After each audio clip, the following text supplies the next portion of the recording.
After ending 2021 with a record number of homicides, Philadelphia is starting off 2022 with more than a dozen gun violence victims, 2 of which have died.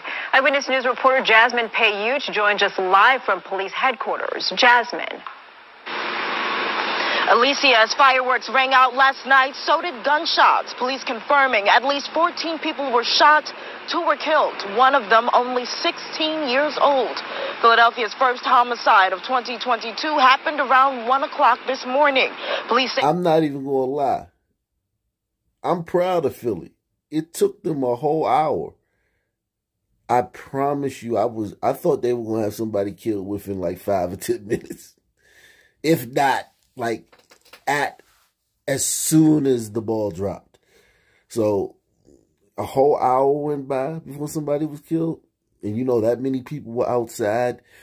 And you could know how many gunshots was going off. How many people outside with guns just shooting them off to celebrate the new year. For it to go a whole hour. You have to give the people of Philadelphia some credit for that, man. That was a major achievement. Police confirming at least 14 people were shot, 2 were killed, one of them only 16 years old.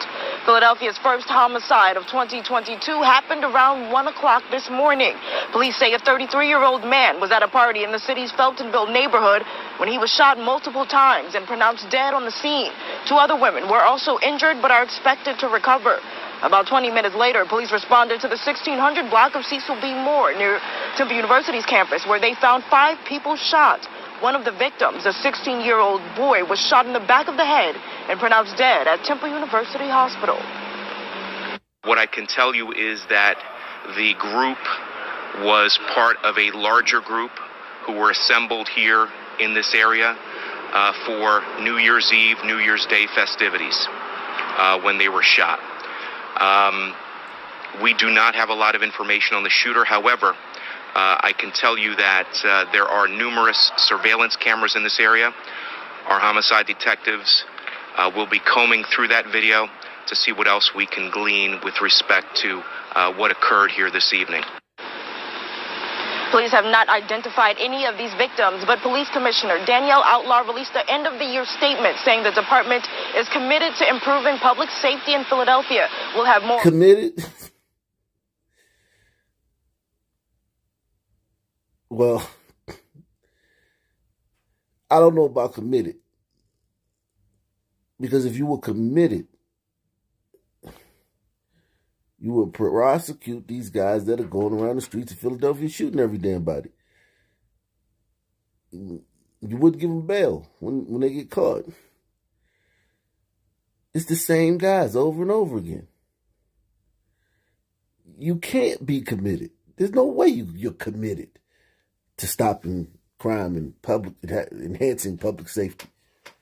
The end-of-the-year statement saying the department is committed to improving public safety in Philadelphia. We'll have more on specific plans tonight at 11. We're live at police headquarters. Jasmine Payuch, CBS 3 Eyewitness News. The city has begun 2022 with more of the same. At least 2 people have been killed and 14 others shot since the stroke of midnight. Saturday night, Walter is off. I'm Shari Williams, and the big story on Action News is the vicious start to 2022 in the city of Philadelphia. Action News reporter Katie Cattrall live for us now, live in South Philadelphia with the details. Katie. Shari, after a senseless year of gun violence that has gripped the city, 2022 is not off to a good start.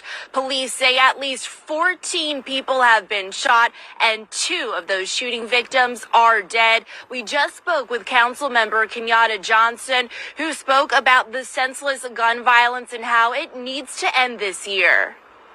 Totally unacceptable to start off the new year with the continuance of the senseless gun violence that we're seeing here in the city of Philadelphia. Police responded to 3 separate shootings in North Philadelphia early this morning. Officials say 5 shooting victims were found on the 1600 block of Cecil B. Moore around 2 a.m. Police say a 16-year-old boy was among the shooting victims. He was shot once in the head and died from his injuries. A 20-year-old man is listed in critical condition. Authorities say the victims were leaving a New Year's Eve party when the shots were fired not far from Temple's campus.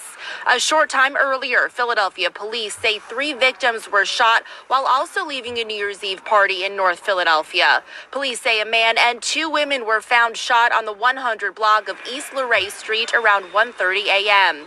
Officials say the male victim died from his injuries while the 2 women were listed in stable condition. More people would end up shot in North Philadelphia. Philadelphia police were called to the intersection of 8th and Cambria Streets around 2:15 a.m. for more gunshots. Police say 2 victims were shot at that location.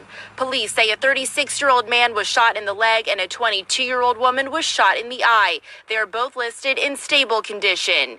Meantime, in the city's Wissinoming section, more gunshots rang out. Police say just before 3:30 a.m. on the 6,000 block of Torresdale Avenue, officials say a 28-year-old man was shot in the leg and rushed to Temple University Hospital. Police say he is listed in stable condition. More gunfire rang out, this time in the city's Port Richmond section. Police say 3 men in their 20s were shot sometime during the morning hours on the 3900 block of Frankfort Avenue. All 3 victims are listed in stable condition. The Sun community owes a debt of gratitude to these cops, man, and these first responders and these surgeons in these inner cities. Because all these people shot and only 2 died. And yeah, I get it. At the end of the year, it's going to be like 600 people dead in the city. I get it. But it could be 1,200. It could be 18. It could be 2,000. If it wasn't for the good work of the Philadelphia Police Department doing scoop and runs, the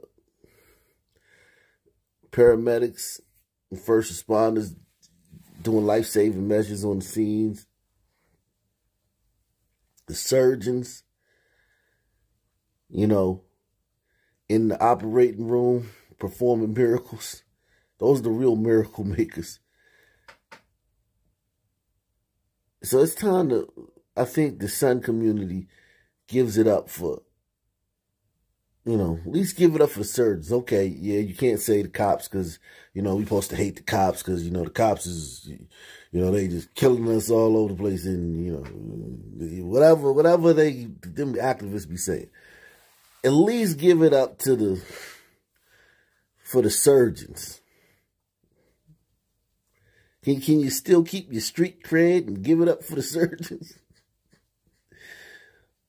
Or is our community so dysfunctional and dastardly that giving it up for the surgeons,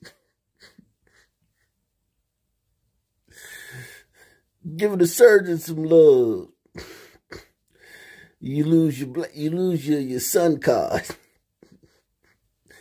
You're not invited to the cookout no more. Surgeons federal, huh? They with the police. That's like snitching. Right? Giving the surgeons some credit, right? There's no hope. There's no solution. It's hopeless. Hopeless situation, man. We didn't get here overnight, and I don't expect us to address this issue overnight. Councilmember Johnson says there needs to be a collaborative effort by everyone in this city to put an end to the bloodshed. Reporting live in South Philadelphia, Katie Catro, Channel 6 Action News. Shari. All right, Katie, thank you.